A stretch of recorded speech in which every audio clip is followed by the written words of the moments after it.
Sir ఇప్పుడు పిఠాపురంలో ఎక్కడైతే మన రాష్ట్ర ఉప ముఖ్యమంత్రి సాక్షాత్తు పవన్ కళ్యాణ్ గారి నియోజకవర్గంలో అక్కడ ఎస్సీస్ మీద జరిగినటువంటి కొన్ని ఇష్యూస్ మీద మీరు సుప్రీంకోర్టులో కేసు వేశారని తెలిసింది. వాటి వివరాలు చెప్పగలరు? పిఠాపురంలో ఒక మాలపల్లిని వెలివేయటం జరిగింది. ఎందుకు వెలివేయటం జరిగిందంటే అక్కడ ఒక యువకుడు, ఎస్సీ యువకుడు కరెంట్ షాక్ కొట్టి చనిపోతే ఆ ఇంటి యజమాని కొంత కాంపెన్సేషన్ ఇస్తామంటే కాంపెన్సేషన్ అడిగి ఆ కాంపెన్సేషన్ కోసం ధర్నా చేసిన నేరం మీద మాలపల్లి మొత్తాన్ని వెలేశారు.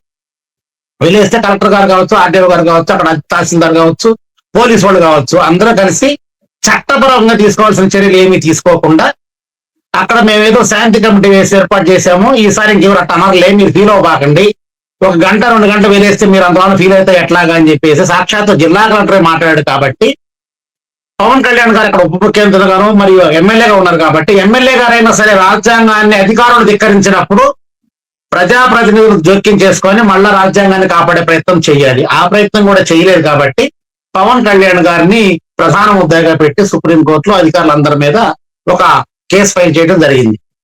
గౌరవ సుప్రీంకోర్టు వారు దాని మీద విచారణ సందర్భంగా ఇది ఆంధ్రప్రదేశ్ పరిధిలో జరిగింది కాబట్టి ముందుగా మీరు హైకోర్టుని ఆశ్రయించండి, హైకోర్టులో మీకు కనుక న్యాయం జరగకపోతే ఆ హైకోర్టు నుంచి మళ్ళీ మేము స్వీకరిస్తామని చెప్పి సుప్రీంకోర్టు వారు చెప్పడం జరిగింది. అయితే ఈ విషయాన్ని నేను సుప్రీంకోర్టుకి ఎందుకు తీసుకెళ్లాను అంటే సుప్రీంకోర్టులో పిలివేసిన వెంటనే సుప్రీంకోర్టు యొక్క వెబ్సైట్ లో ఆంధ్రప్రదేశ్ లో కుల వివక్ష మీద ఒక పల్లెని వెలేశారు అనేది భారతదేశం మొత్తం తెలిసింది. అదేవిధంగా అక్కడ ఉన్నటువంటి స్థానిక ప్రజాపతి ఎవరైతే ఎమ్మెల్యే గారు ఉన్నారో ఆయన దేశం మొత్తం తిరుగుతూ నేను గొప్ప నాయకుడిని చెప్పుకుంటున్నాడు కాబట్టి ఆయన నియోజకవర్గంలో కుల వివక్ష చూపిస్తే ఈయన దాన్ని సపోర్ట్ చేశాడు అనే విషయం కూడా దేశం మొత్తానికి తెలియజేయడమే లక్ష్యంగా నేను సుప్రీంకోర్టుకు వెళ్ళాను. అక్కడ మనం విజయం సాధించాం. ఇప్పుడు హైకోర్టులో జరుగుతుంది, హైకోర్టుకు బదిలీ చేయబడింది, హైకోర్టులో ఆ విషయం జరుగుతుంది.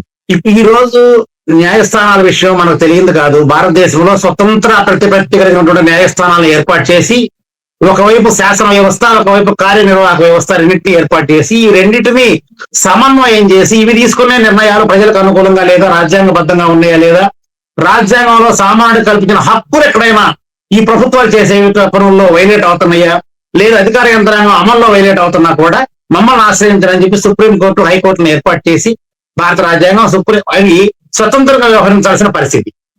ఇప్పుడు స్వతంత్రంగా వ్యవహరిస్తున్నాయా లేదా అనేది మనం చూస్తానే ఉన్నాం. కాబట్టి కోర్టులో ఏం జరుగుతుంది అనేది ఇతిమిద్దంగా మనం చెప్పలేం.